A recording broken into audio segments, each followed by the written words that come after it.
আপনারা সকলে কেমন আছেন? আলহামদুলিল্লাহ, আপনাদের দোয়া আমিও ভালো আছি। মেহেরবানি করে দৃষ্টি আকর্ষণ করব, রাস্তার উপরে যেনারা দাঁড়িয়ে আছেন, অনেক যুবক ভাইয়েরা রাস্তার উপরে ঘোরাফেরা করছেন। কোরআনের সৌন্দর্য রক্ষার্থে মেহেরবানি করে সকলে চলে আসুন। যেখানে কোরআন এবং হাদিসের বায়ান করা হয় সেটাকে বলা হয় রিয়াজুল জান্নাহ, জান্নাতের টুকরা। বলুন সুবহানাল্লাহ। তাহলে এখানে আসার বসার সৌভাগ্য কিন্তু সবার নসিবে হয় না। আল্লাহ পাক যাদেরকে কবুল ও মঞ্জুর করে নিয়েছেন, কেবলমাত্র তারাই আমরা আসতে পেরেছি, ঠিক কিনা? আপনারা হয়তো আমাকে চেনেন, আপনাদের পার্শ্ববর্তী এলাকার সন্তান। আমি দীর্ঘদিন বাইরে ছিলাম, কয়েক বছর দেশে চলে এসেছি। 18টি বছর আমি ভারতবর্ষে কাটিয়েছি। আমি মাওলানা মনিরুজ্জামান হেলালি, আপনাদের কারো ছোট ভাইয়ের মতো, সন্তানের মতো। তাই দাবি রাখবো, মেহেরবানি করে সকলে চলে আসুন। আলহামদুলিল্লাহ, আলহামদুলিল্লাহ ওয়া কাফা ওয়া সালামুন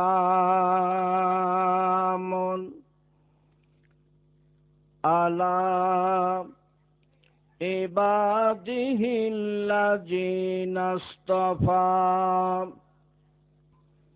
আম্মা বা'দ, ফাকাদ ক্বালা আল্লাহু তাআলা ফি কালামিহিল মাজিদ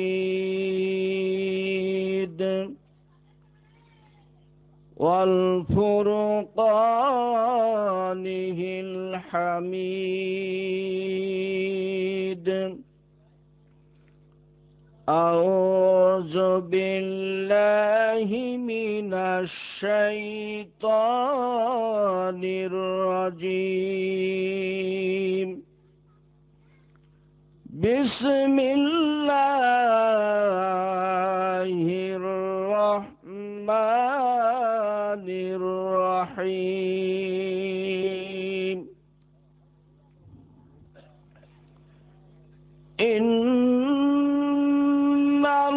ইন্নাল্লাহা আশতারা মিনাল মুমিনিনা আনফুসাহুম ওয়া আমওয়ালাহুম বিআন্না লাহুমুল জান্নাহ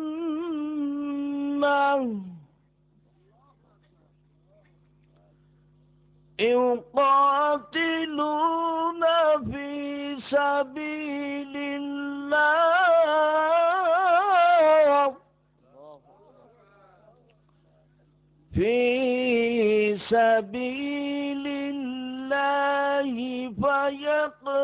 ফায়াকতুলুনা ওয়া ইউকতালুন।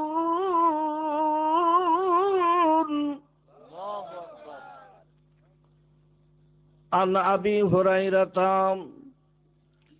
রাদিয়াল্লাহু তাআলা আনহুমা আন্নাহু রাসূলুল্লাহ সাল্লাল্লাহু আলাইহি ওয়াসাল্লাম قال إذا مات الإنسان انقطع عنه عمله إلا من ثلاثة، إلا من صدقات جارية أو علم ينتفع به أو ولد صالح يدعو له. رواه مسلم، رواه مشكات. وقال الله تعالى في شان حبيبي إن الله وملائكته يصلون على النبي يا أيها الذين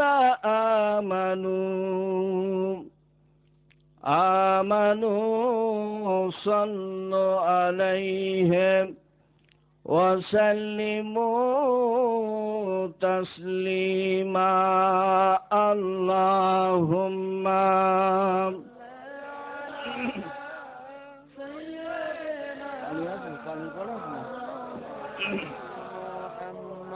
وعلى آله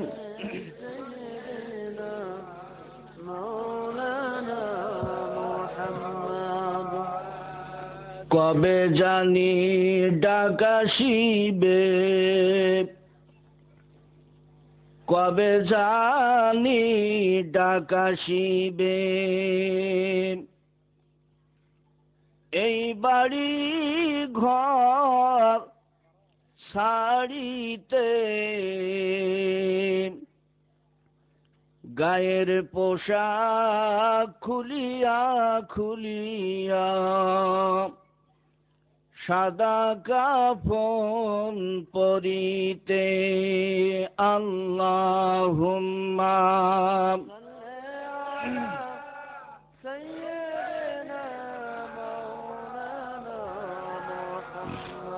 ওয়ালা আলি সাইয়্যিদিনা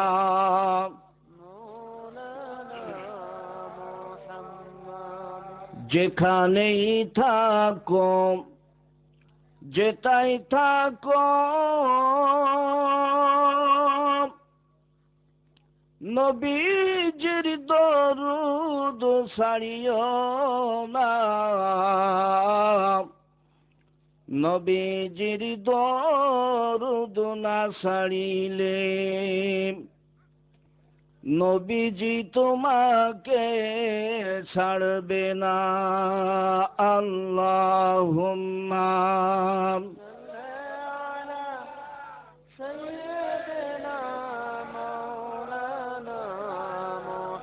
ওয়ালা আলি সাইয়্যিদিনা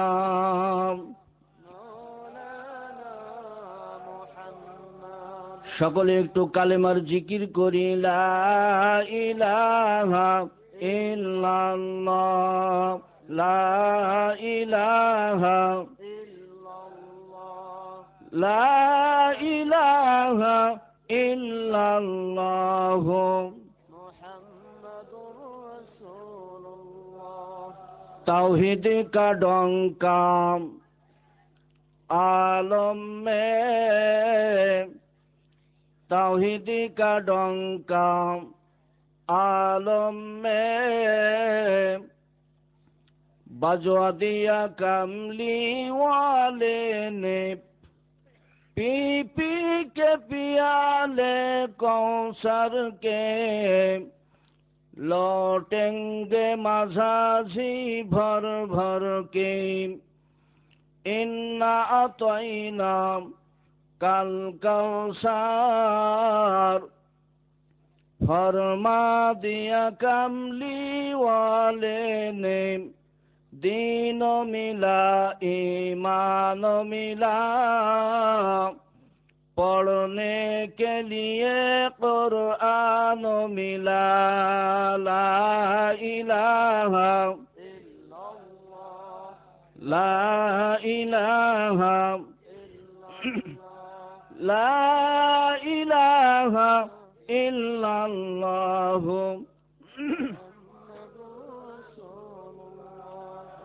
ও তোমার ছেলে কাঁদবে খাটটি ধরে, তোমার মেয়ে কাঁদবে বিলাপ করে, ও তোমার ছেলে মেয়ের কান্না দেখে কাঁদবে প্রতিবেশী, ও মন তুমি কার পিছনে ছুটছ দিবারাতি, কালেমা লা ইলাহা লা ইলাহা লা ইলাহা ইল্লাল্লাহ লা ইলাহা লা ইলাহা ইল্লাল্লাহ।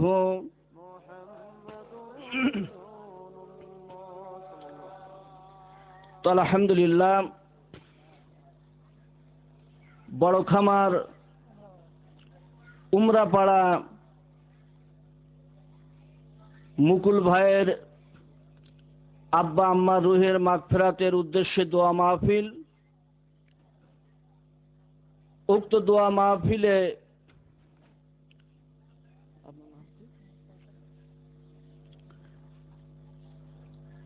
এশার নামাজের পর থেকে নিয়ে জ্ঞান গর্ভ আলোচনা পেশ করে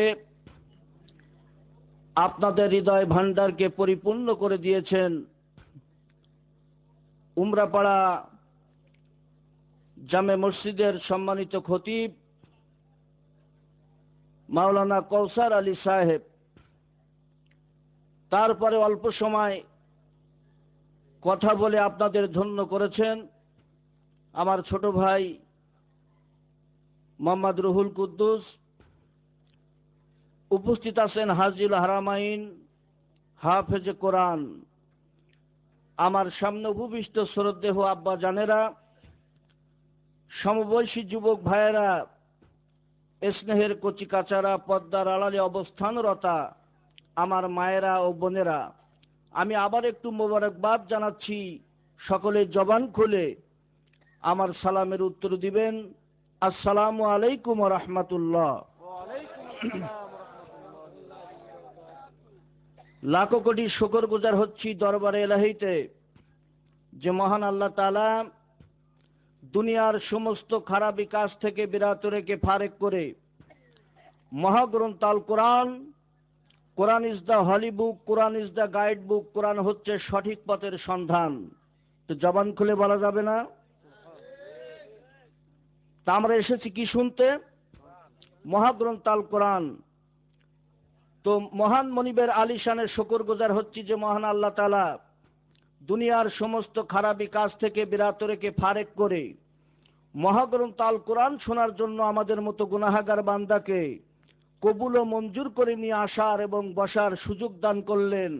এজন্য দরবারে এলাহিতে শুকর গুজার হচ্ছি। জবান খুলে পড়ছি আলহামদুলিল্লাহ। আরো লাখো কোটি দুরূদ ও সালাম যে বিশ্ব নবীর প্রতি মহাগ্রন্থ আল কোরআন অবতীর্ণ হয়েছে, যে নবীকে সৃষ্টি না করলে পৃথিবীতে আসমান জমিন চন্দ্র সূর্য নক্ষত্র কিছুই সৃষ্টি হতো না, সে বিশ্ব মানবতার মুক্তির কাণ্ডারি নবী জনাবে মুহাম্মদুর রাসূলুল্লাহ।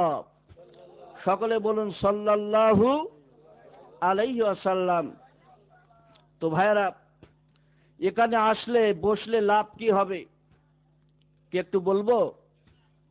অনেকে মনে মনে ভাবছে মাইকের শব্দ শোনা যাচ্ছে, বাড়িতে লেপ কেতার ভিতরে পা ঢুকিয়ে দিয়ে বালিশে কাত হয়ে শ্রবণ করি। এখানে আসলে বসলে যে লাভ হবে বাড়িতে সেই লাভ হবে হবে না। আল্লাহ পাক বলছেন যেখানে কোরআনের কথা বলা হয় সেটাকে বলা হয় বেহেশতের বাগান। এই বাগানে বসে যদি আমার কোনো প্রেমিক বান্দারা একটিবার আমি আল্লাহকে খুশি করার জন্য তার পবিত্র জবানে সুবহানাল্লাহ পাঠ করে, মা বাইনা সামাওয়াতি ওয়াল আরদ, আসমান থেকে নিয়ে শুরু করে জমিন পর্যন্ত যত ফাঁকা জায়গা পড়ে আছে আমি আল্লাহ তাআলা বান্দার সওয়াবে পরিপূর্ণ করে দেই। বলুন সুবহানাল্লাহ। লাভ কিন্তু এখানে শেষ নয়। পৃথিবীর জমিনে যত ফতোয়ার কিতাব এসেছে সেই ফতোয়ার কিতাব হচ্ছে ফতোয়া আলমগীর। কি বললাম? ফতোয়া আলমগীর নাম শুনেছেন? বিশেষ করে উলামায়ে হযরত যেনারা সহজেই বুঝতে পারবেন এই ফতোয়া আলমগীর কে লিখেছেন? ভারতবর্ষের জমিনে দিল্লি সম্রাট বাদশাহ শাহজাহানের কলিজার টুকরা সন্তান তিনি এই ফতোয়া আলমগীর লিখেছেন। বাদশাহ শাহজাহান দিল্লি জুমা মসজিদ কায়েম করেছেন, যে মসজিদের সিঁড়ির ধাপ হলো এক একটা এতটা লম্বা। 38টা ধাপ ওঠার পরে মসজিদের চাতানে যাওয়া যায়, ভিতরে না। আল্লাহ তাআলা সেই মসজিদে আমার মতো হতভাগাকে 25 ওয়াক্ত নামাজ পড়ার তৌফিক দিয়েছেন। এই বাচ্চা আলমগীরের, বাচ্চা শাহজাহানের সন্তান আলমগীর, তিনি এই ফতোয়া আলমগীর লিখেছেন। ফতোয়া আলমগীরের ভিতরে এসেছে, যদি কেউ খুলুসিয়াতের নিয়াতে অন্তর খুলে আল্লাহকে একটিবার আল্লাহ বলে ডাক দেয়, সঙ্গে সঙ্গে তার আমল নামা থেকে 1,00,000 সগীরা গুনাহ অর্থাৎ ছোটখাটো গুনাহ মাফ করে দেওয়া হয়। বলুন সুবহানাল্লাহ। তো জবান খুলে বলা যাবে না সুবহানাল্লাহ? তাহলে এখানে আসার বসার সৌভাগ্য কিন্তু সবার নসিবে হয় না। হয় বলুন? এখানে আসলে বসলে লাভ কি হবে আর একটু বলা দরকার। কি বলবো? অনেকে রাস্তাঘাটে যুবকেরা মোবাইল নিয়ে ঘোরাফেরা করছে। যারা প্রকৃত মায়ের সন্তান, কোরআন প্রেমিক, তারা কিন্তু রাস্তাঘাটে থাকতে পারবে না। ঠিক কিনা বলুন? ভাইয়ের আমার, আলোচনার আগে এখানে আসলে লাভটা কি হবে, লাভের কথাটা একটু বলে নেই। সম্মানিত ভাইয়েরা আমার, যদি কেউ নিয়াত করে নেয় বাড়ি থেকে উমরা পাড়া মুকুল ভাইয়ের আব্বা মায়ের রুহের মাগফিরাতের দোয়া মাহফিল হচ্ছে, আমি যাব, উজু বানিয়ে ডান কদমখানা বিসমিল্লাহ বলে সর্বপ্রথমে বাড়িয়ে দেয়। প্রতিটা কদমে কদমে আল্লাহ পাক, আল্লাহ তাআলার মালায়েকা ফেরেশতারা 10টা করে নেকি তার আমল নামায় লিখতে থাকে। বান্দা যখন পায়ে হেঁটে হেঁটে হেঁটে হেঁটে হেঁটে কোরআনের মহব্বতে এসে বসে যায়, মালায়েকা ফেরেশতারা ডাক দিয়ে বলতে থাকেন, আল্লাহ পাক, আল্লাহ তাআলা আপনার প্রেমিক বান্দারা বান্দিরা বসে গিয়েছে, এইবার আমরা সওয়াব লেখা বন্ধ করে দেব নাকি? আল্লাহ পাক ডাক দিয়ে বলতে থাকেন, ও আমার মালায়েকা ফেরেশতারা, না না না না না না, তোমরা সওয়াব লেখা বন্ধ করতে পারবে না। কোরআনের মহব্বতে আমার প্রেমিক বান্দারা বান্দিরা যতক্ষণ বসে থাকবে, তার প্রতিটা শ্বাস নিঃশ্বাসে হাজার হাজার নেকি তোমরা লিখতে থাকো। তাহলে আমরা সকলেই একসঙ্গে আখিরি দোয়া করে বিদায় হব। সকলে বলুন ইনশাআল্লাহ। সম্মানিত উপস্থিতি, লোকজনের সমাগম খুব কম। যদি এখানে একটা গান বাজনার অনুষ্ঠান হতো মুকুল ভাইয়ের বাড়ির উঠানে, আমার মনে হয় পেছনের বাগান চোগান সব ভেঙে চুরে লোক এসে যেত। ঠিক কিনা? কিন্তু আল্লাহ পাক এই কোরআনের বাগানে সকলকে কবুল করেন না। কবুল করবেন তা আল্লাহ তাআলা 8টি জান্নাত এবং 7টি জাহান্নাম তৈরি করেছেন কি জন্য বলুন? জান্নাত কয়টি? 8টি এবং জাহান্নাম হলো 7টি। 7টি জাহান্নামের ভিতরে সবচাইতে, 8টি জান্নাতের ভিতরে সবচাইতে ছোট জান্নাতের নাম হচ্ছে জান্নাতুন নাঈম। এই ছোট জান্নাতের দৈর্ঘ্য আর প্রস্থ হলো পৃথিবীটা 11টা সমান। তো বলা যাবে না সুবহানাল্লাহ? তাহলে ফার্স্ট ক্লাস জান্নাত, জান্নাতুল ফেরদাউস, তার কন্ডিশন কেমন হবে? এই জন্য যুবক ভাইয়েরা, দুনিয়ার জমিনে রোডের উপরে বসে বসে যত করবা চালাকি, কবর জগতে এলে বুঝবে ঠেলা কি। ঠিক কিনা? তো সম্মানিত উপস্থিতি, আপনাদের বেশি কষ্ট দেব না, কারণ ঠান্ডার সময় খুব অল্প সময় একটি ইম্পর্টেন্ট তথ্য আপনাদের খেদমতে পেশ করে আমি আমার কথা শেষ করব। সকলে বলুন ইনশাআল্লাহ। এই কোরআন পৃথিবীতে একদিনে এসেছে? এসেছে একদিনে? আসে নাই। দীর্ঘ 23 বছর 4 মাস কিছুদিন লেগেছে গোটা কোরআন শরীফের 6666 আয়াত, 114টি সূরা, 3,33,860 হরফ বা অক্ষর। যদি কেউ খুলুসিয়াতের নিয়াতে অন্তর খুলে মহাগ্রন্থ আল কোরআন এক খতম তেলাওয়াত করে দেয়, কত নেকি হবে আপনারা বলতে পারবেন? কি বলা যাবে? আমি গুনাহগার মনিরুজ্জামান হেলালি আমার ক্ষুদ্র এলেমে কোরআনে হাকিমকে রিসার্চ করে দেখেছি, যদি কেউ আল্লাহকে খুশি করার জন্য মহাগ্রন্থ আল কোরআন এক খতম তেলাওয়াত করে দেয় আল্লাহকে খুশি করার জন্য, সঙ্গে সঙ্গে আল্লাহ পাক মেহেরবানি করে দয়া করে ওই বান্দার আমল নামায় 33,86,060 নেকি দান করেন। বলুন সুবহান আল্লাহ। তাহলে কিছুক্ষণ সময় দিবেন তো আপনারা? সকলে বলুন ইনশাআল্লাহ।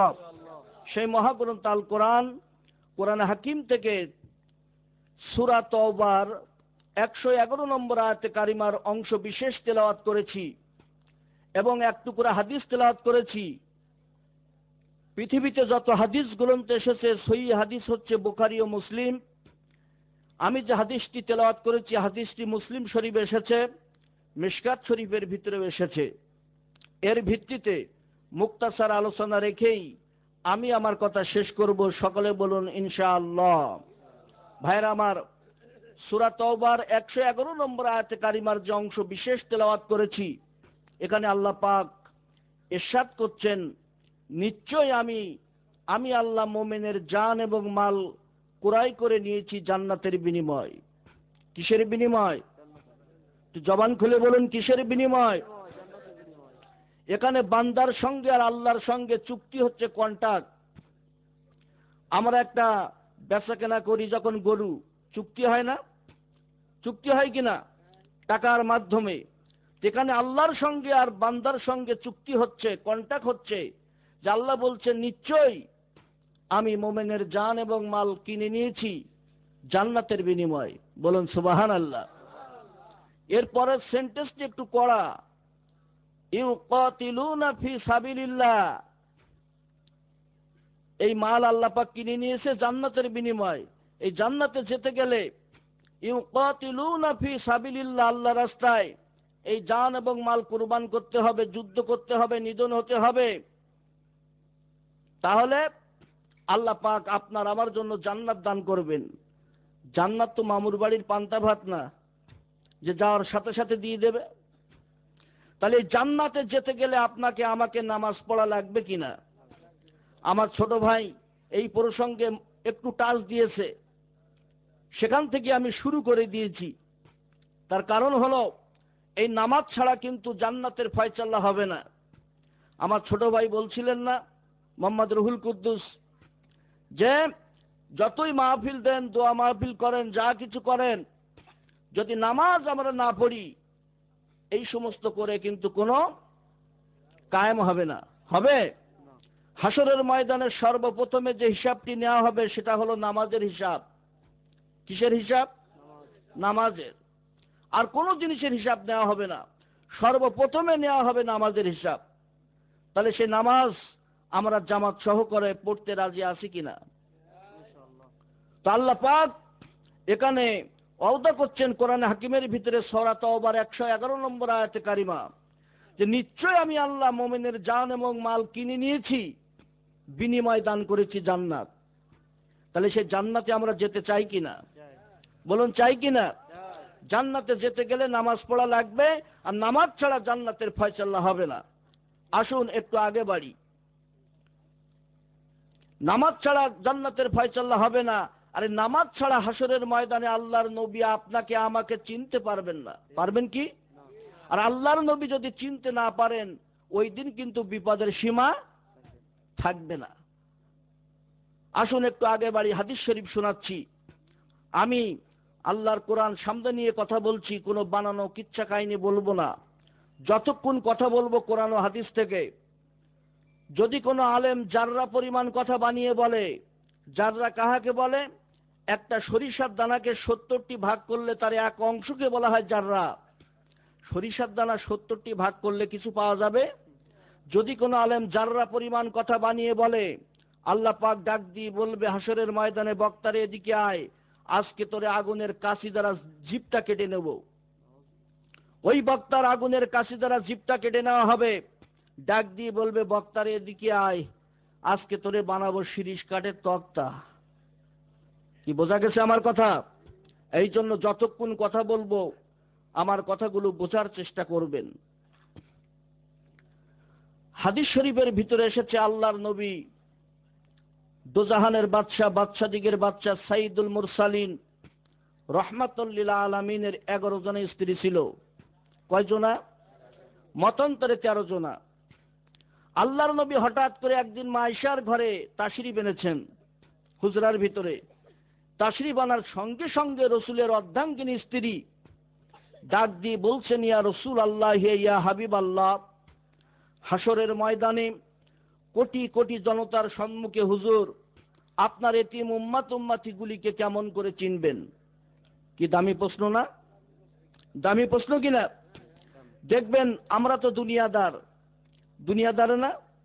যদি আমাদের মা বোনেরা স্বামীকে ঘরের ভিতরে একান্ত আপনে পায়, যদি দুনিয়াদার মহিলা হয়, বলে স্বামী আমার ব্রহ্মরসপুর বাজারে নিয়ে যেতে হবে, পছন্দ মতো কাপড় কিনবো, গয়না কিনবো, বলে কিনা? বলে না? আর যারা আখেরাতমুখী মহিলা হয়, দিন শরিয়াতের কথা জিজ্ঞাসা করে। মা আয়েশা একটি দামি প্রশ্ন করলেন।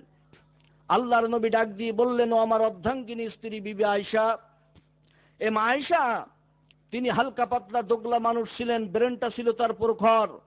6.5 থেকে 7 বছর বয়সে আল্লাহর নবীর সঙ্গে বিবাহ হয়েছিল। 9 বছর বয়স যখন শুরু হলো মা আয়েশা সিদ্দিকার বিশ্ব নবীর সঙ্গে সংসার যাত্রা শুরু হলো। আপনার আমার বিশ্ব নবী 63 বছর বয়সে যেদিন ইন্তেকাল করেন, ওই দিন মা আয়েশার বয়স মাত্র 18 বছর। কয় বছর? 9 বছরের দাম্পত্য জীবনে তিনি গোটা কোরআন শরীফ মুখস্থ বলতে পারতেন। বলুন সুবহানাল্লাহ। তিনি অগণিত হাদিস বর্ণনা করেছেন। এত হাদিস কোন পুরুষ সাহাবী বর্ণনা করতে পারেন নাই। ভাই, বাড়ির ভিতরে কথা হচ্ছে, মা বোনের একটু সাউন্ড কমান। কারণ মা বোনেরা সরল মনের মানুষ তো, ওদের এখানে হলার নেই, কিন্তু গড়গড় করে বলি ফেলে। আমাদের হলার আছে না? পুরুষের গলায় এখানে হাত দেবেন, দেখবেন একটা হুড়কুনি আছে, কিন্তু মহিলাদের লেভেল বিশ্বাস নয়, বাড়ি দিয়ে টেস্ট করবেন। অবশ্য ঘুমান্তে স্ত্রীর জন্য টেস্ট করবেন না, হয়তো মনে মনে ভাববে আমাকে জবাই করবে নাকি। এই জন্য মায়েরা ওয়াজ মন কান দিয়ে শুনতে হবে। এক হুজুর ওয়াজ করছে যে ব্যাস খেও না, ব্যাস খেও না। ইংলিশটি বলে ইন্টারেস্ট, বাংলায় বলে সুদ। তাই হুজুর একটু সাধু ভাষায় বলছে ব্যাস খেও না। ব্যাস মানে কি? ইন্টারেস্ট। বাংলায় বলে কি? সুদ। এখন ও ওয়াজ শুনছে আর ঝিমটোচ্ছে। এখন ওই ব্যক্তি শুনেছে পিয়াজ খেও না, পিয়াজ। সকালবেলা ফজরের নামাজ পড়ে গেছে মাঠে নাঙল চষে এসে বলছে, বিবি রহিমা দুটো ভাত দাও। বাড়িতে তরি তরকারি কিছু নাই। এখন ওই বিবি রহিমা পান্তা ভাত, পেঁয়াজ আর কাঁচা ঝাল দিয়েছে। ও নাঙলের পাসন নেই, স্ত্রী পেটাচ্ছে। বলছে, আমার পেটাও কেন? বলছে, কাল সারা রাত কি শুনলি? হুজুর বলিছে পেঁয়াজ খেও না, পেঁয়াজ খেও না। বলছে, ওরে বোকা স্বামী, আমি ঠিক শুনেছি, তুমি শুনেছো ভুল।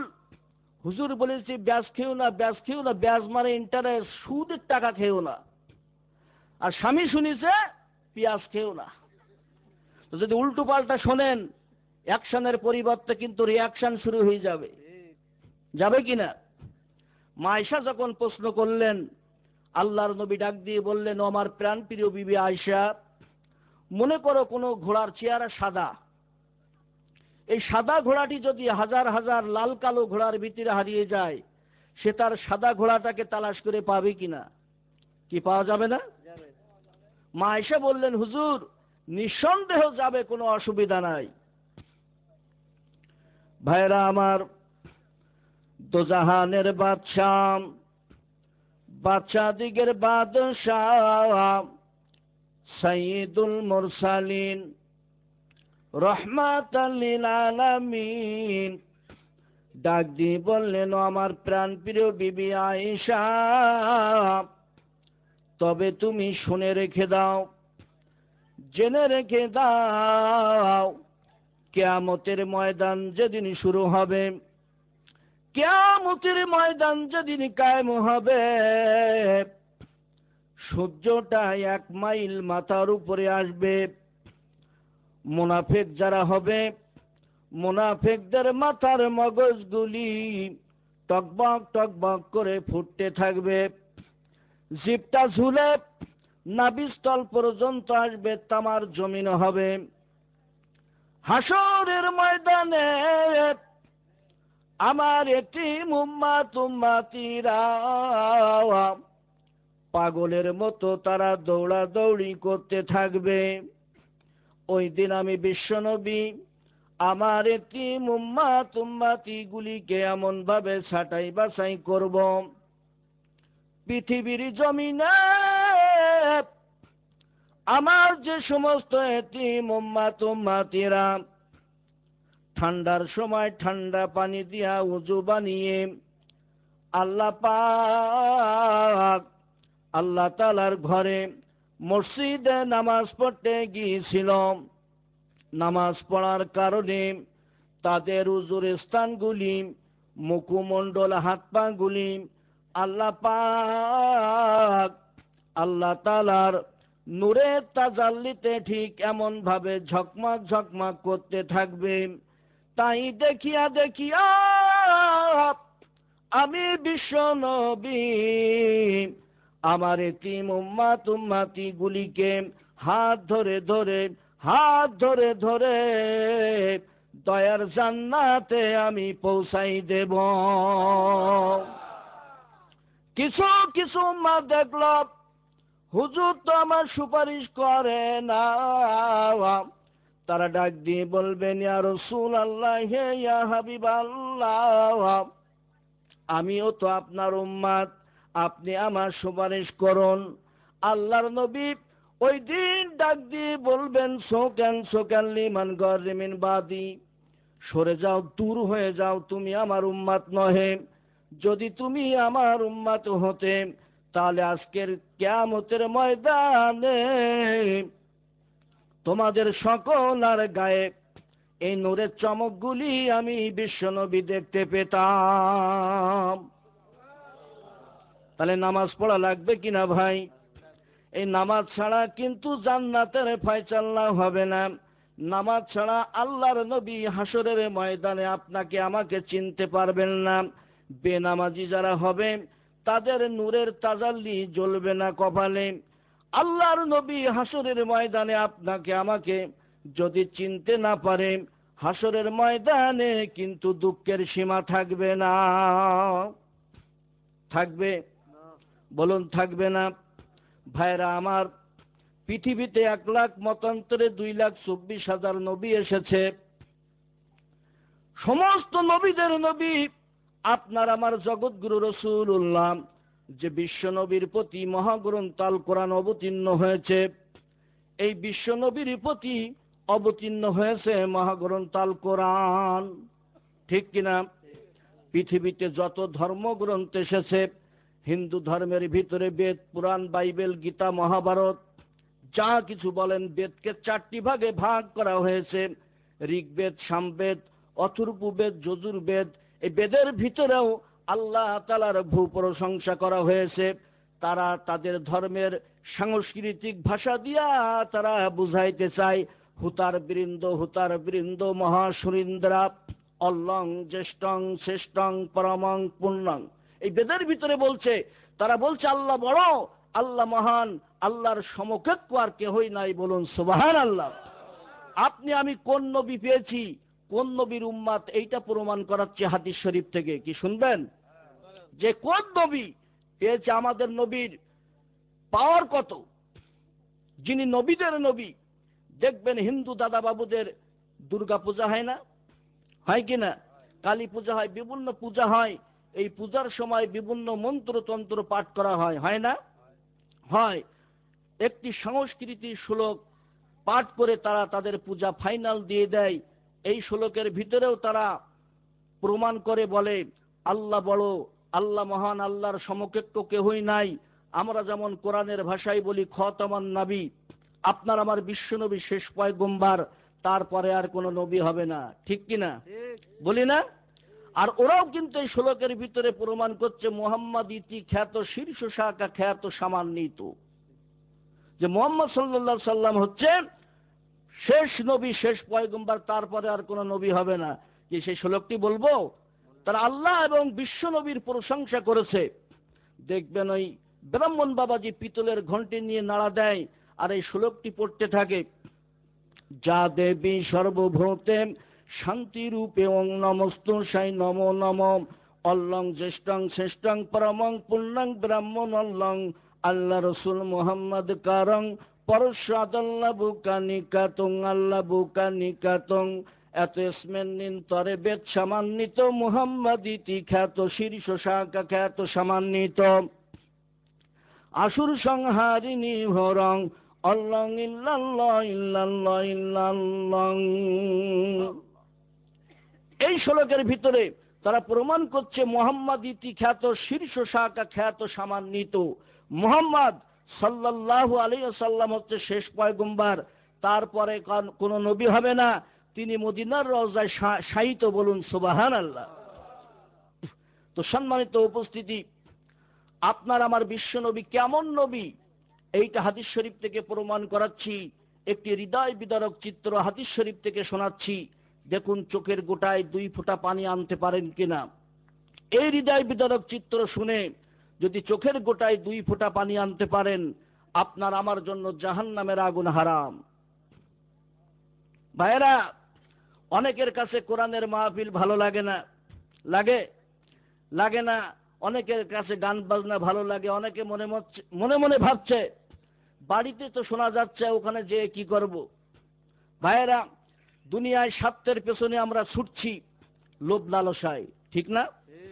নেতার পেছনে, মাতব্বরের পেছনে ছুটছি দুনিয়ার স্বার্থে, দুনিয়ার লোভ লালসায়। ভাইয়েরা, যত করবা চালাকি, কবর জগতে এলে বুঝবে জ্বালাকি। হাসরের ময়দানে আপনি আমি যখন হাজির হয়ে যাব, আপনার আমার আমল নামা পেশ করা হবে। কি পেশ করা হবে? আমল নামা। আমার ভাষা বুঝতে অসুবিধা হচ্ছে? আমল নামা যদি ডান হাতে দান করা হয় তকদির বড় ভালো, আর বাম হাতে যদি দান করা হয় তকদির বড় খারাপ। যে বান্দার বাম হাতে আমল নামা দান করা হবে, আমল নামা খুলিয়া বলবে, আল্লাহ আমি তো এত গুনাহ করি না, এ গুনাহ কোথা থেকে এলো? আচ্ছা বলুন তো, গুনাহ না করলে ফেরেশতারা কি এমনি এমনি লিখবে? আল্লাহ বলবে, বান্দা দুনিয়ায় বাটপারি করেছিস, ফেরেববাজি করেছিস, ক্ষমতার জোরে যা ইচ্ছা তাই করেছিস, এখন আমার সম্মুখে দাঁড়িয়ে মিথ্যা কথা বলছিস। সঙ্গে সঙ্গে আল্লাহ পাক জবানে মোহর মেরে দেবে। কি মেরে দেবে? মোহর মেরে দিয়ে বাক শক্তি বন্ধ করে দেবে। জবানে কি মেরে দেবে? মোহর। প্রতিটা অঙ্গ প্রত্যঙ্গ আপনার আমার বিরুদ্ধে সাক্ষ্য প্রদান করবে না? আসুন কড়কড়ি দলিল। কি দলিল? আল্লাহ পাক কোরআন শরীফের 22-23 পারা জড়িত সূরা ইয়াসিনের 65 নম্বর আয়াতে কারিমা নাজিল করে বান্দাকে হুঁশিয়ারি সংকেত দিয়ে বলছেন, আল-ইয়াউমা নাখতিমু আলা আফওয়াহিহিম ওয়া তুকাল্লিমুনা আইদিহিম ওয়া তাশহাদু আরজুলুহুম বিমা কানু ইয়াকসিবুন।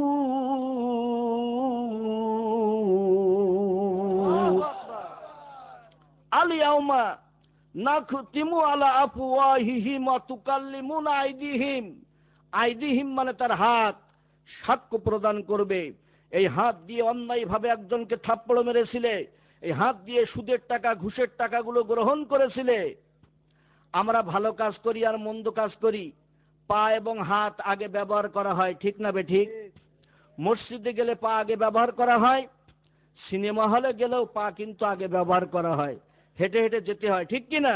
ওয়াতাশহাদু আরজুলুহুম, তার পা জবান খুলিয়া খুলিয়া কথা বলবে। এই পা দিয়ে হেঁটে হেঁটে তাসের আড্ডায়, জুয়ার আড্ডায়, মদের আড্ডায় গিয়েছিলে, সিনেমা হলে গিয়েছিলে, ভালো কর্ম করি আর মন্দ কর্ম করি, পা কিন্তু কথা বলবে, বলবে কিনা? ওয়াতাশহাদু আরজুলুহুম বিমা কানু ইয়াকসিবুন, ওই দিন আপনার আমার বিরুদ্ধে প্রতিটা অঙ্গ প্রত্যঙ্গ সাক্ষ্য প্রদান করবে। ওই দিন কিন্তু ভাগবার মতো, পালাবার মতো জায়গা থাকবে না। থাকবে কি? বলুন, থাকবে কি? থাকবে না। ভাইরা, আমি যে কথা বলছিলাম যে আপনার আমার বিশ্বনবী কেমন নবী, কেমন নবী আমি আপনি পেয়েছি এটা প্রমাণ করাবো।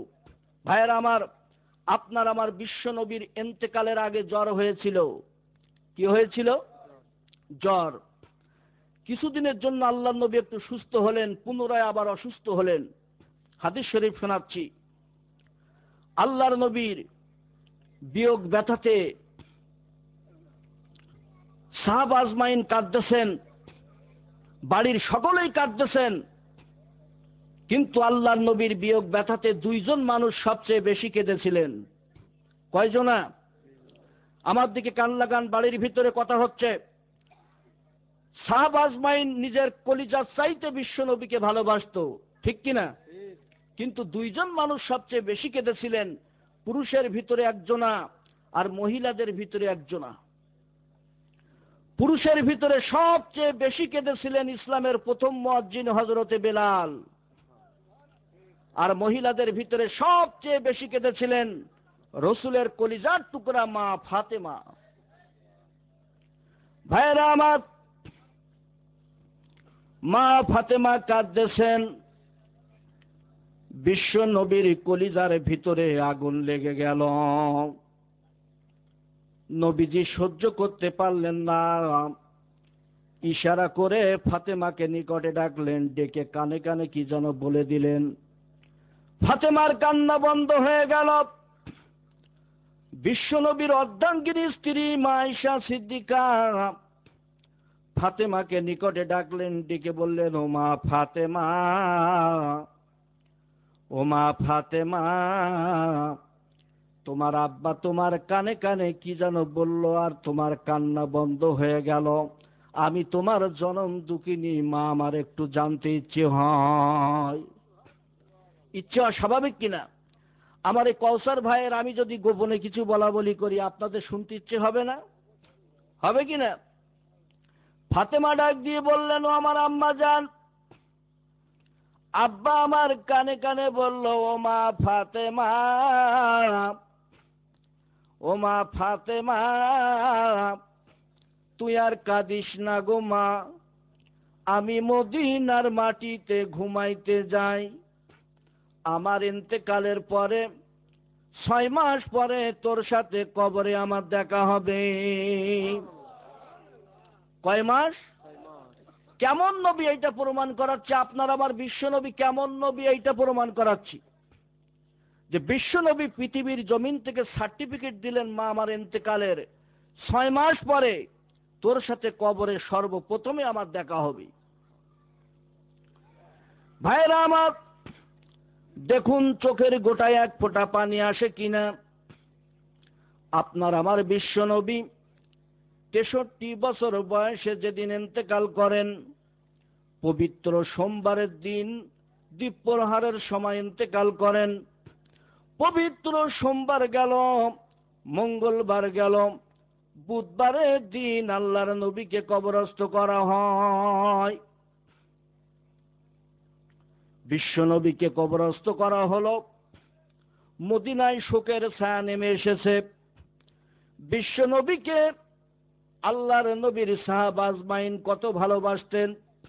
বিশ্ব নবী যেদিন ইন্তেকাল করেন, সাহাবারা কেঁদে কেঁদে পাগল হয়ে গেল। ছোট ছোট মাসুম বাচ্চা যারা মায়ের স্থানের দুধ পান করত, বিশ্ব নবীর বিয়োগ ব্যথাতে ওই ছোট ছোট বাচ্চারা 3 দিন পর্যন্ত মায়ের কাছে দুধের দাবি করে নাই। আল্লাহর নবীকে যখন কবরস্থ করা হলো, মা ফাতিমার কলিজায় যেন আগুন লেগে গেছে। মা ফাতিমা তো জোহরা দৌড় মেরে তিনি একটা ঘরের ভিতরে প্রবেশ করলেন। ঘরের দরজা জানালা বন্ধ করিয়া বাবাই কই বলিয়া কান্দে। ফাতেমার কলিজার টুকরা দুই সন্তান ইমাম হাসান হুসাইন দৌড়ে এলো, মাগো নানা আমাদের এতিম করে গেছে গো মা, তুমিও যদি যাও মা কইয়া কারে ডাকবো, কে আমাদের মাথায় তেল দিবে গো মা।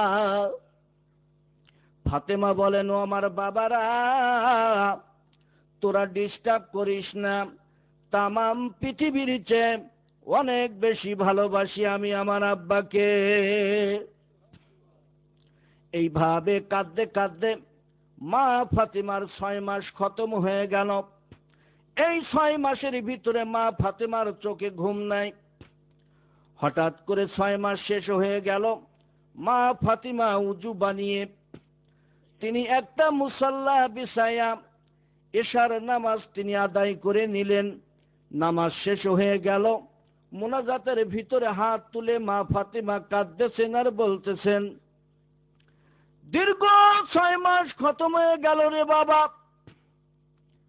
তুমি মদিনার বুক থেকে বিদায় নিয়েছো। মদিনার মানুষ ধীরে ধীরে তোমাকে ভুলিয়া যায়, কিন্তু আমি তোমার মা তোমায় ভুলতে পারি না। আর কত কাঁদাইবা গো ও বাবা আমারে। এইভাবে ফাতেমা কাঁদতেছেন। মনে করেন আমার মুকুল ভাইয়ের আব্বা আম্মা ইন্তেকাল করেছেন, আপনাকে আমাকেও ইন্তেকাল করতে হবে। টুডে ইজ টুমরো, আজ হোক অথবা কাল হোক, ঠিক কিনা? থাকা যাবে?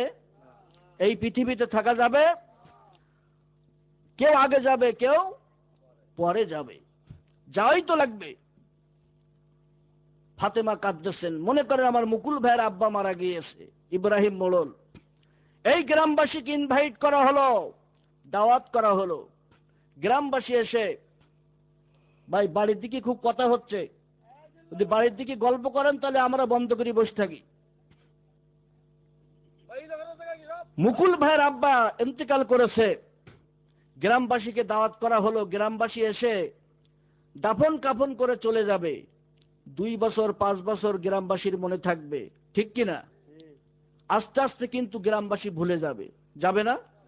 কিন্তু যার পিতা মারা গেল সে কিন্তু মৃত্যুর আগ পর্যন্ত আব্বার কথা ভুলতে পারবে না।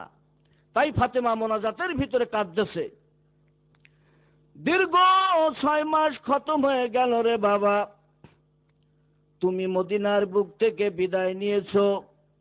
মদিনার মানুষ ধীরে ধীরে তোমাকে ভুলিয়া যায়, কিন্তু আমি তোমার মা তোমায় ভুলতে পারি না। আর কত কাঁদাইবা গো ও বাবা আমারে। কিতাবওয়ালা লিখছে যে ফাতেমার চোখে 6 মাস ঘুম নাই ভালো মতো। হঠাৎ করে মা ফাতেমার ঘুম এসে যায়। তিনি জায়নামাজে ঘুমিয়ে পড়েছেন। ঘুমের ভিতরে স্বপ্ন দেখতেছেন, এতিম বাবা যেন মা ফাতেমার দরজার কিনারায় দাঁড়িয়ে আছি। একটু বলা যাবে না সুবহানাল্লাহ? এতিম বাবা ফাতেমার দরজার কিনারায় দাঁড়িয়ে আছে। ডেকে বলে, মা গো আর কাঁদিস না গো মা, কাল সকালে তৈরি থাকিস, আমি তোকে নিতে আসব। মরা মানুষ যদি কেউ স্বপ্ন দেখে তার দাদা দাদি পিতামাতা আপনজন প্রিয়জন কেউ কাউকে নিতে আসছে, তাহলে বুঝতে হবে তার মৃত্যু খুব নিকটে। ভাইরা আমার, ফাতেমার বুঝতে বাকি রইল না। এইভাবে স্বপ্ন দেখতে দেখতে হঠাৎ করে মসজিদের মুয়াজ্জিন পুনরায় আজান ফুৎকার দিয়েছে। আসসালাতু খায়রুম মিনান নাওম।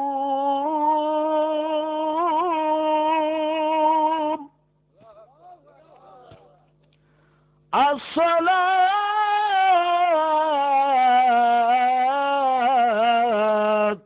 খায়রুম মিনান নাওম।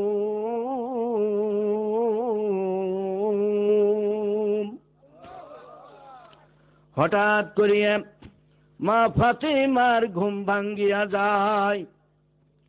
তাড়াতাড়ি উঠে উজু বানিয়ে তিনি ফজরের নামাজখানা আদায় করে নিলেন।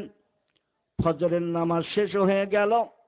কামরার দরজা খুলে বাইরে এসে ডাক দিয়ে বললেন, আমার হাসান কই গো, আমার হুসাইন কই?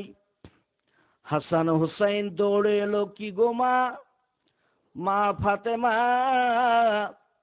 একবার ইমাম হাসানকে কোলে লয়, আর একবার ইমাম হুসাইনকে কোলে লয়।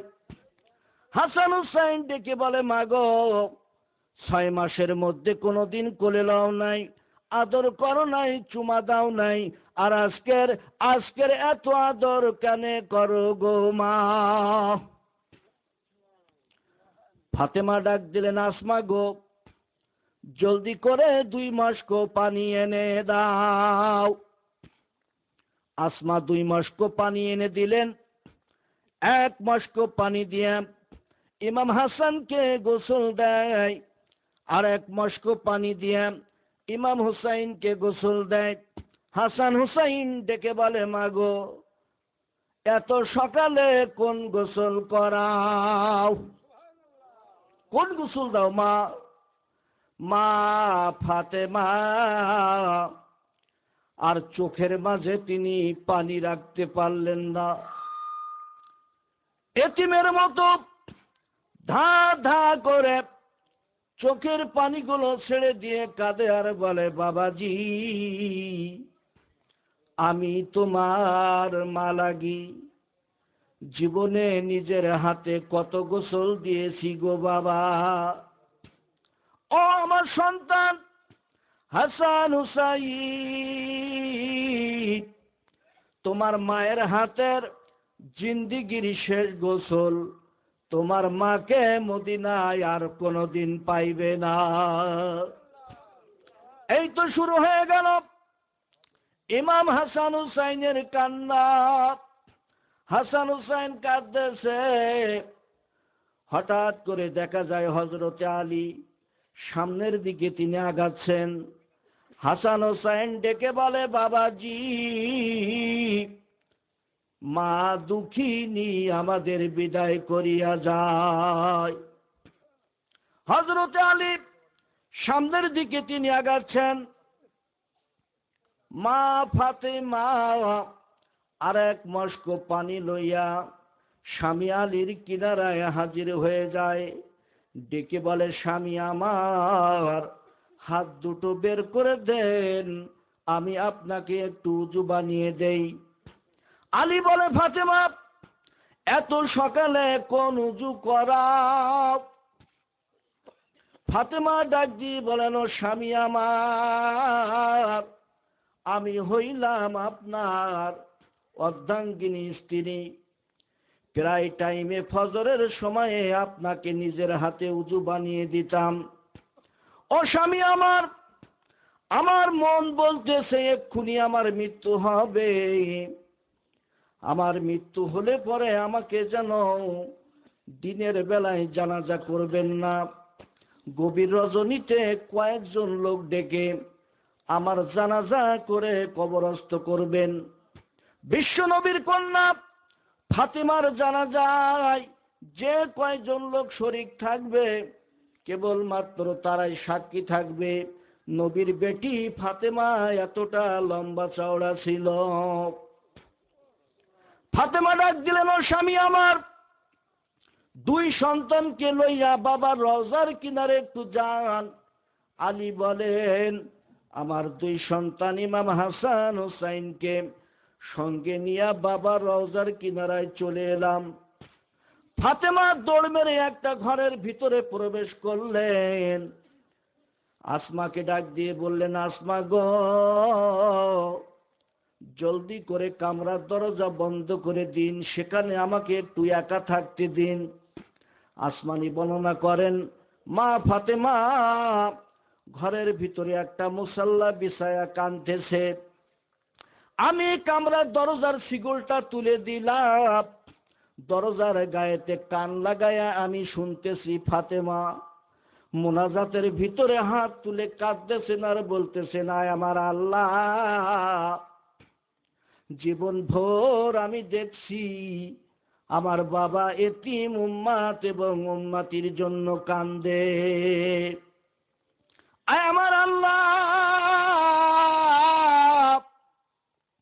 আমি ফাতেমা কত মোনাজাত তোমার কাছে করেছি গো আল্লাহ, কোন মোনাজাত কবুল করছো আল্লাহ আমি জানি না। আয় আমার আল্লাহ, আমি ফাতেমা আমার জীবন জিন্দিগির শেষ মোনাজাত তোমার কাছে করলাম, আমার বাবার এতিম উম্মত এবং উম্মতিগুলি তুমি মাফ করে দাও। আসমানি বর্ণনা করেন, আমি নিজের কানে শুনছি ফাতেমা বাবার এতিম উম্মত এবং উম্মতির জন্য কান্দে। তো ভাইরা, কিতাবওয়ালা লিখছে, এই ফাতেমা তো জোহরা মৃত্যুর অন্তিমকালে বিদায় লগ্নে তিনি আপনার আমার জন্য চিন্তা করেছেন, আপনার আমার জন্য আল্লাহর কাছে দোয়া করেছেন, দরখাস্ত করেছেন, কেঁদেছেন। সেই নবীর উম্মত বলে আপনি আমি দাবি করি, কিন্তু বুকে হাত দিয়ে বলতে পারবো উম্মতের মতো উম্মত হতে পেরেছি কিনা? মায়েরা কান লাগান, মায়েরা কান লাগান। এই ফাতেমা বর্ণনা করছে, স্বামী আমার মন বলতেছে এক্ষুনি আমার মৃত্যু হবে, মৃত্যু হলে পরে আমাকে যেন দিনের বেলায় জানাজা করবেন না, গভীর রজনীতে কয়েকজন লোক ডেকে আমার কবরস্থ করবেন। যে কয়েকজন লোক আমার জানাজায় শরীক থাকবে তারাই মাত্র সাক্ষী থাকবে নবীর বেটি এতটা লম্বা চওড়া ছিল। আর এখন ডিজিটাল বাংলাদেশ, মা বোনেরা ডিজিটাল কায়দায় চলতে শুরু করে দিয়েছে, ঠিক কিনা বলুন? হেলিয়া দুলিয়া, পেট খালি পিঠ খালি, কপালের পরে বড় বড় নোক্তা দিয়া, ঝানাসি ব্যাগ একটা কাঁধে লইয়া সাতক্ষীরায় মার্কেট করতে যায় কিনা? আপনার আমার মা বোন হেলিয়া দুলিয়া, পেট খালি পিঠ খালি, কপালের পরে নোক্তা দিয়া, নোক্তা মানে বোঝেন তো, টিপ, ঝানাসি ব্যাগ একটা কাঁধে লইয়া সাতক্ষীরায় মার্কেট করতে যায়, যত পরপুরুষের ঠেলা গুতুকে বাড়িতে আসবে, ওই গুনাহগুলো যদি বিবাহিত হয় আপন স্বামীর আমল নামায় জমা হতে থাকবে। বলুন নাউজুবিল্লাহ। তাহলে আপনি আমি আসি কোথায়? তাহলে আপনার আমার মাকে বোনকে সঠিকভাবে চালানোর দরকার আছে না নাই? বলুন আছে না নাই? আজ মুসলমান অধঃপতনে যাচ্ছে, তাম পৃথিবীতে মুসলমান অশান্তির দাবানলের আগুনে দাউ দাউ করে জ্বলছে, তার একটি মাত্র কারণ, মুসলমান কোরআন থেকে দূরে সরে গিয়েছে। ঠিক না বেঠিক? তো মুসলমানের মতো বলুন ঠিক না বেঠিক? মুসলমান দূরে সরে যাবার কারণে, কোরআন না বোঝার কারণে, ইসলাম থেকে দূরে সরে যাওয়ার কারণে, সন্তানের সিনায় আল্লাহর কোরআন না দেওয়ার কারণে আজ তাম পৃথিবীতে মুসলমান আপনি আমি মার খাচ্ছি না। আমরা কিন্তু পাকা ধোনা কম না, বুঝি কিন্তু কোরআন বুঝি না। বুঝি বলুন? কোরআন বুঝি। এই কোরআন না বোঝার কারণে, কোরআন সন্তানের সিনায় না দেওয়ার কারণে আজ দেখা যাচ্ছে সমাজে সন্তান পিতামাতার মর্যাদা দেয় না, দেয়, পিতামাতার খেদমত করে না। কোরআন শরীফে পিতামাতার হক সম্পর্কে 5-6 জায়গায় আয়াতে কারিমা নাজিল হয়েছে। পিতামাতা কত বড় নিয়ামত, আল্লাহর পরে পিতামাতার স্থান। আমি কোরআন দিয়ে বলছি, 5-6 জায়গায় পিতামাতার হকের কথা এসেছে। কিন্তু একটি হকের কথা আপনাদের বলবো, কারণ গ্রাম্য পরিবেশ আমরা আলোচনা করছি, সন্তান অধঃপতনে যাচ্ছে কোরআন থেকে দূরে সরে যাওয়ার কারণে। ঠিক না বেঠিক? আমরা সব বুঝি কিন্তু কোরআন বুঝি না। তাই কবি সম্রাট বলছেন, কোরআন থেকে অনেক দূরে, কোরআন থেকে অনেক দূরে বাংলার মুসলমান, জানে তারা অনেক কিছু, জানে না কোরআন, জানে তারা অনেক কিছু, জানে না কোরআন। আয়ে বিয়ে পাশ করিয়া মায়ের কবরের পাশে গিয়া পড়তে জানে না তারা দোয়া কালাম,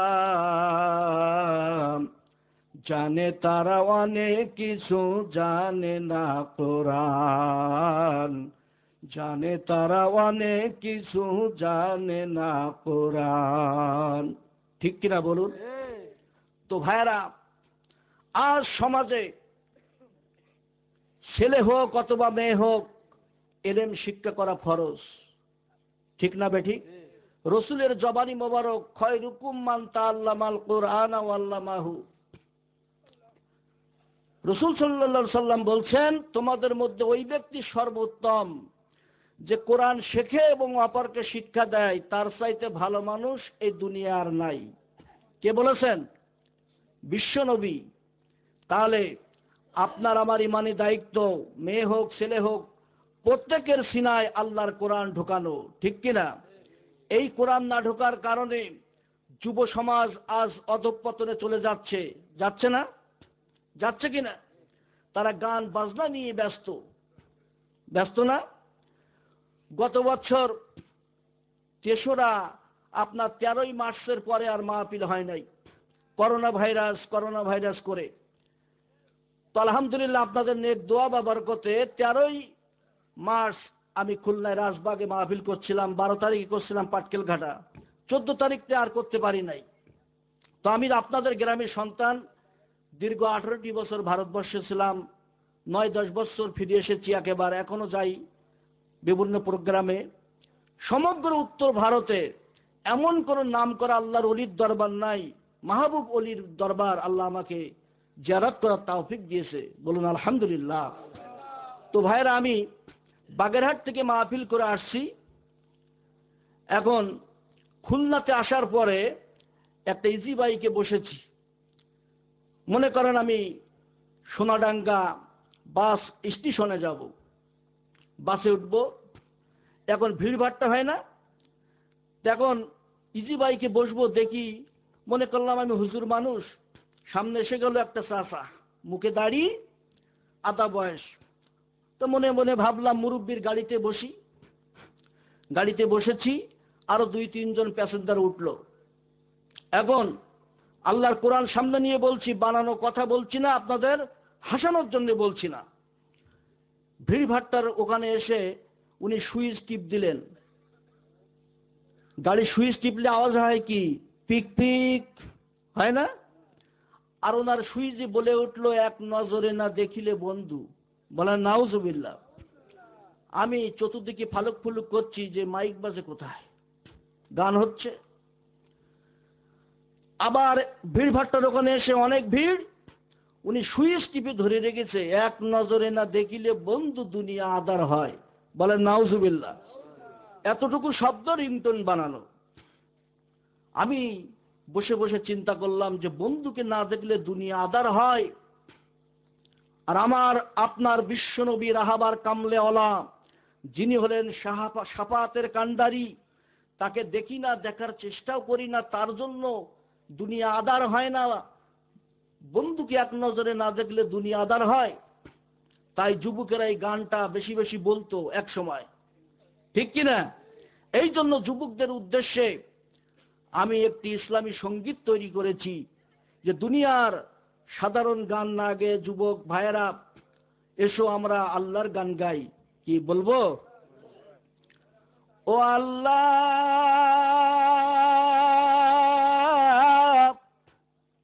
ও আল্লাহ, ও আল্লাহ তুমি কই কই রে, তোমার দয়া চাই রে।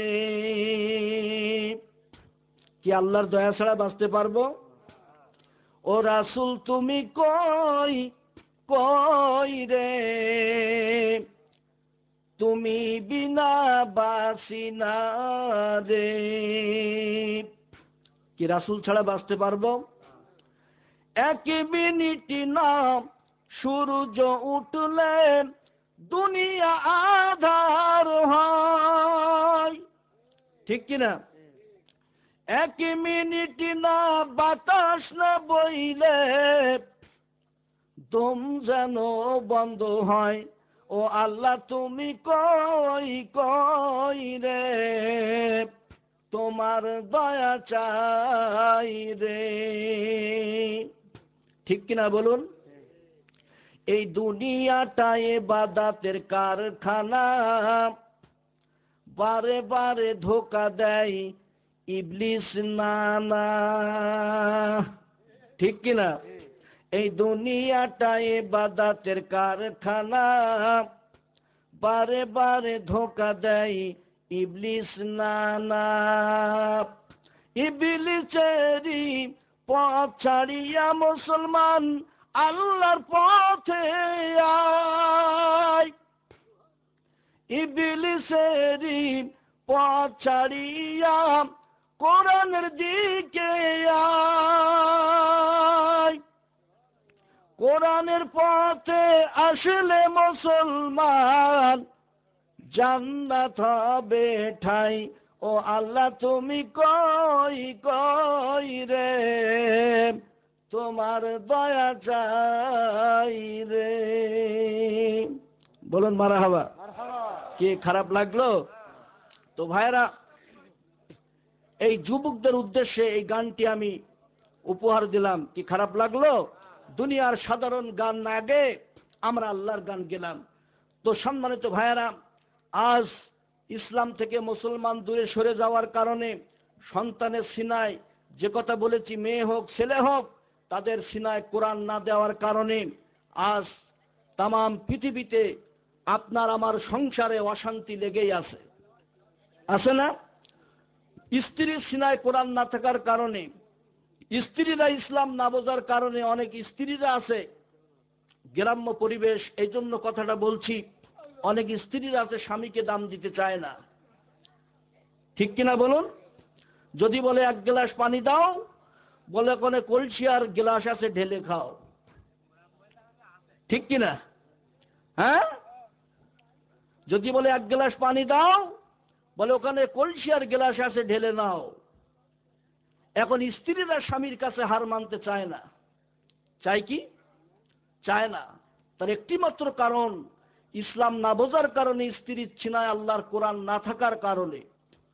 এই যে আমাদের পাশে বিল আছে না, চেলার বিল, ঢেকর বিল বলে না, তো মনে করেন এই উমরাপাড়া গ্রামে আব্দুর রহমান ওই বিলি গেছে মাছ ধরতে।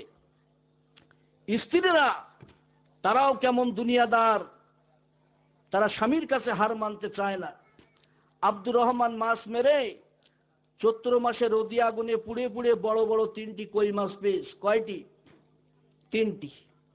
বাড়ি এসে বলছে, বিবি মোমেনা, এই 3টি কই মাছ তাড়াতাড়ি কোটা বাছা করে ঝোল করো, আমি একটু গোসল করে আসি।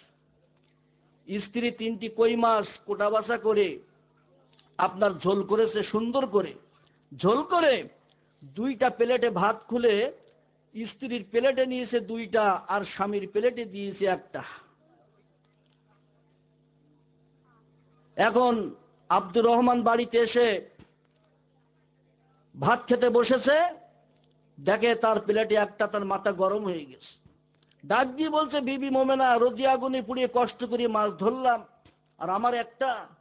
মোমেনা বলছে, কষ্ট আমি কম করি নাই, আমি কোটা বাছা করে মাছ ধুয়ে ঝোল করে তোমার সামনে হাজির করেছি, আজকের আমি 2টা খাবো। স্বামী আর স্ত্রীর ভিতরে দ্বন্দ্ব বেঁধে গেছে। এখন স্বামী 8টি না পেরে, স্ত্রীকে 8টি না পেরে ডাক দিয়ে বলছে, বিবি মোমেনা, এক কাজ করো, ভাতের প্লেট ঢেকে আমরা ঘুমিয়ে যাব, শুয়ে পড়বো, যে আগে কথা বলবে সে খাবে একটা, যে আগে কথা বলবে সে একটা খাবে। এখন শুয়ে পড়িস, মরার মতন পড়িয়ে আছে, নড়ন চড়ন। আগে কথা বললে সে খাবে একটা। সকাল হয়ে গেছে, বেলা উঠে গেছে, মোমেনার খবর নাই, আব্দুর রহমানের খবর নাই। এখন তো জাগা ঘুম, ঠিক না? গ্রামবাসী প্রতিবাসী মনে মনে ভাবছে আব্দুর রহমান মোমেনা ভোরবেলা ওঠে, আজকে খবর নাই। বাড়িতে সে ডাক দিচ্ছে, কোনো খবর নাই। দরজা ভেঙে নাড়াচাড়া দিচ্ছে, কোনো খবর নাই। গ্রামবাসী বলছে এরা মনে হয় মারা গিয়েছে। তো স্বামী স্ত্রী একসাথে মারা গেল কিভাবে? এই তাড়াতাড়ি গোসলের ব্যবস্থা কর, কবর খোঁড়। কেউ গোসলের ব্যবস্থা করলো, কেউ কবর খুললো, কেউ আপনার কাফনের ব্যবস্থা করছে। কাফনের ভিতরে ঢুকাই দেওয়া হয়েছে, তবু কথা বলে না। বলছে আমি স্বামীর কাছে হার মানবো, স্বামী বলছে আমি স্ত্রীর কাছে হার মানবো। এখন জানাজা পড়াই যখন কবরে দেবে, বাঁশের আতালি দেওয়া হয় না? আতালি দিয়ে আমরা মাটির দোয়া পড়ি, মিনহা খলাকনাকুম ওয়া ফিহা নুঈদুকুম। যখন মাটি দিচ্ছে, আব্দুর রহমান কবরে শুয়ে পড়ে মনে মনে ভাবছে সামান্য 2টা কই মাছের জন্য আমি কবরে যাচ্ছি। তখন বাস শুদ্ধ হুড়মুড় করে ঠেলে উঠে বলছে, হারা বিবি মোমেনা, তুই নাই 2টো খা, আমি একটা খাচ্ছি। তো এই তো আমাদের অবস্থা। আজ সমাজ অধঃপতনে যাচ্ছে কোরআন সন্তানের সিনায় না দেওয়ার কারণে। ঠিক না বে ঠিক? বলুন ঠিক না বে ঠিক? পিতামাতার হক সম্পর্কে কোরআন শরীফে 5-6 জায়গায় আয়াতে কারিমা নাজিল হয়েছে। সূরা বনী ইসরাঈলের 23 নম্বর আয়াতে কারিমা আল্লাহ পাক নাজিল করে পিতামাতার হকের কথা বর্ণনা করছেন, যেহেতু পিতামাতার স্মরণে আজকে দোয়া মাহফিল। ঠিক কিনা ভাইয়ের আমার? কোরআন শরীফে আল্লাহ তাআলা বলছেন, ওয়াকাদা রাব্বুকা আল্লা তা'বুদু ইল্লা ইয়্যাহু ওয়া বিল ওয়ালিদাইনি ইহসানা। আমি আল্লাহ তাআলার ইবাদত বন্দেগী করার পরে তোমরা তোমার পিতামাতার প্রতি ইহসান করো, সহৃদয়তা ভালোবাসা দেখাও। এটা কার কথা? জবান খুলে বলুন, কার কথা? আমার কথা না তো। কোরআন শরীফের আপনার সূরা বনী ইসরাঈলের 23 নম্বর আয়াতে কারিমার অংশ বিশেষ তেলাওয়াত করেছি। এখানে আল্লাহ পাক ইরশাদ করছেন, আমি আল্লাহর ইবাদত করার পরে পিতামাতার প্রতি ইহসান করো, সহৃদয়তা ভালোবাসা দেখাও। কার কথা? আল্লাহর কথা। সেই পিতামাতা সমাজে লাঞ্ছিত বঞ্চিত হচ্ছে, সন্তানের খেদমত থেকে অপমানিত হচ্ছে, তার একটি মাত্র কারণ সন্তানের সিনায় আল্লাহর কোরআন না দেওয়ার কারণে। ঠিক না বে ঠিক?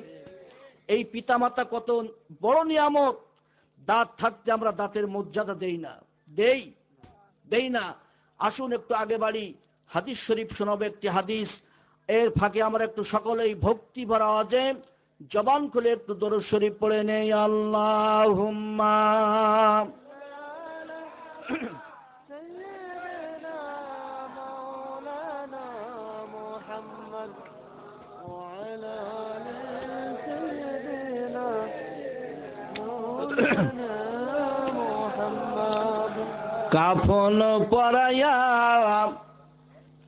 কাফন পরাইয়া দেবে মাটি, ও ভাইরে ওই কাফন তোমার থাকবে না। কবর বড় কষ্টের জায়গা, রেহাই কেহ পাইবে না। আল্লাহুম্মা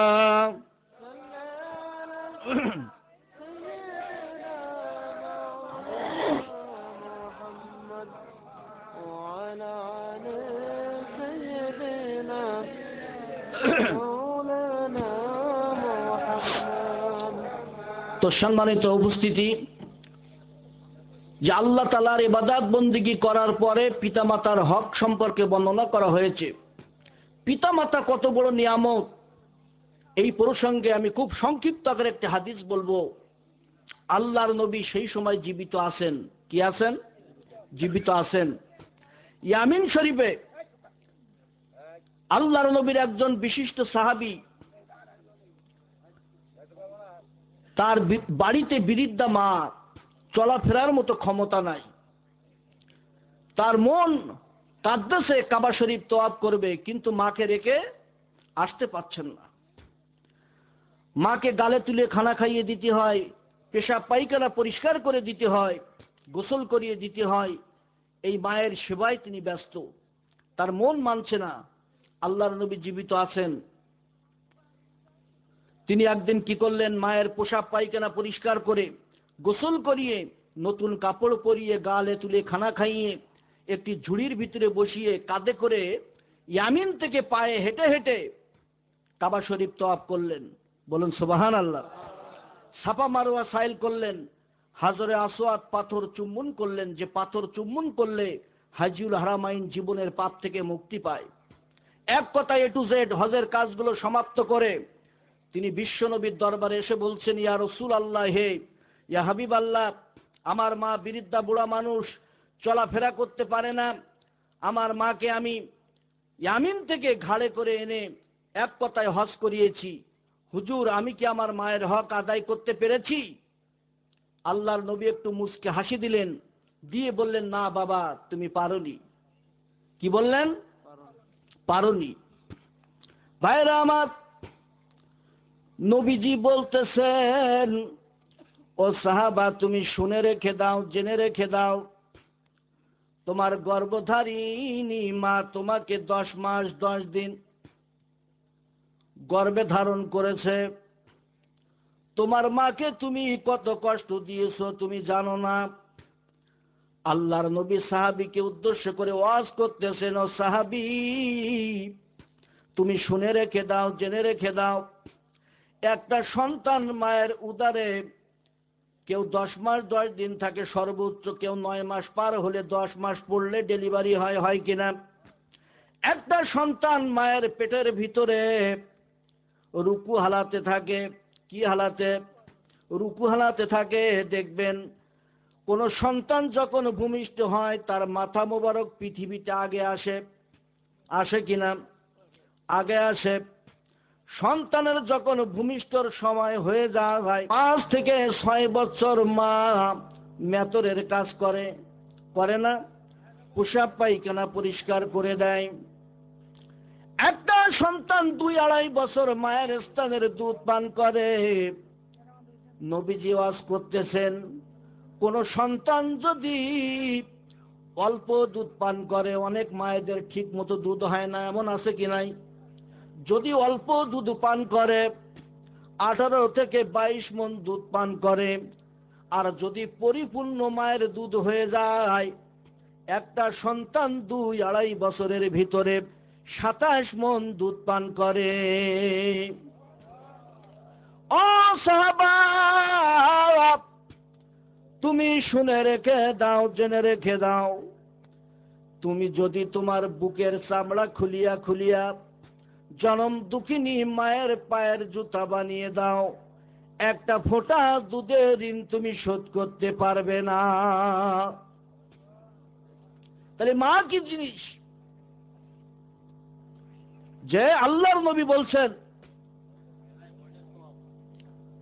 যে তুমি যদি তোমার বুকের চামড়া খুলিয়া খুলিয়া মায়ের পায়ের জুতা বানিয়ে দাও, একটা ফোঁটা দুধের ঋণ তুমি শোধ করতে পারবে না। সেই মা যার দুনিয়ায় নাই সেই জানে মা কি জিনিস। যার আব্বা দুনিয়ায় নাই, যে আব্বা মাথার ঘাম জমিনে ফেলে দিয়ে কত কষ্ট করে আমাদেরকে মানুষের মতো মানুষ বানিয়েছে, ঠিক কিনা বলুন? সে আব্বা আম্মা যার দুনিয়ার নাই, তাদের জন্য দোয়া করব। আর আমি একটি হাদিস আপনাদের খেদমতে তেলাওয়াত করেছি। এই হাদিসটি হযরত আবু হুরায়রা থেকে বর্ণিত। আবু হুরায়রা বলছেন যে আল্লাহর নবী বলেছেন, মানুষ যখন মারা যায়, ভাই এক্ষুনি শেষ করব, কথা বলবেন না। হাদিসটি আবু হুরায়রা থেকে বর্ণিত। আবু হুরায়রা বলছেন, আল্লাহর নবী বলেছেন, মানুষ যখন মারা যায়, মানুষের ইন্তেকালের পরে সমস্ত নেক আমলগুলি বন্ধ হয়ে যাবে, মাত্র 3টা আমল জারি থাকবে। কয়টা?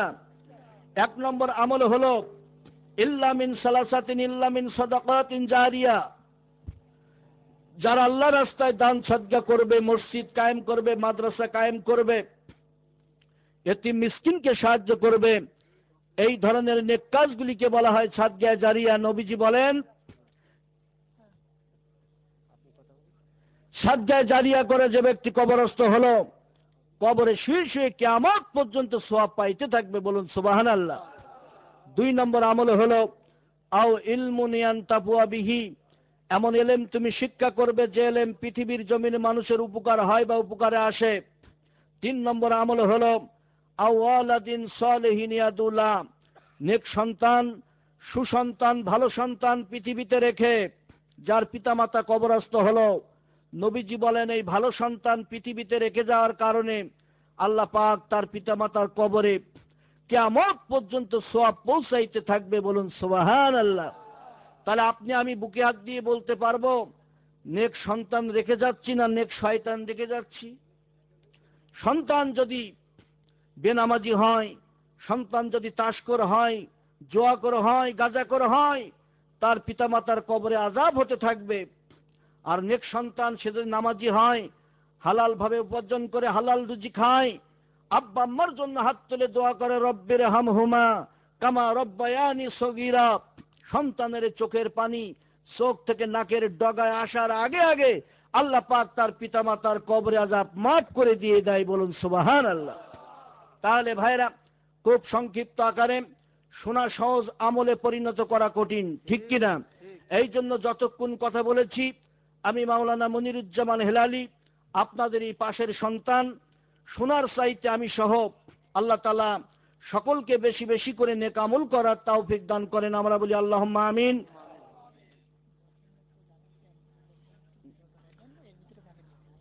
যে নবীকে সৃষ্টি না করলে পৃথিবীতে, এই সাউন্ড কমে গেল নাকি?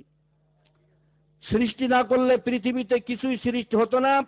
আমরা সকলে একটু দাঁড়িয়ে যাই, সোনার মদিনায় বিশ্ব নবীর শানে দুরুদ ও সালামের হাদিয়া পৌঁছে দেই। ইয়া নবী সালাম, খোলা যাবে এটা?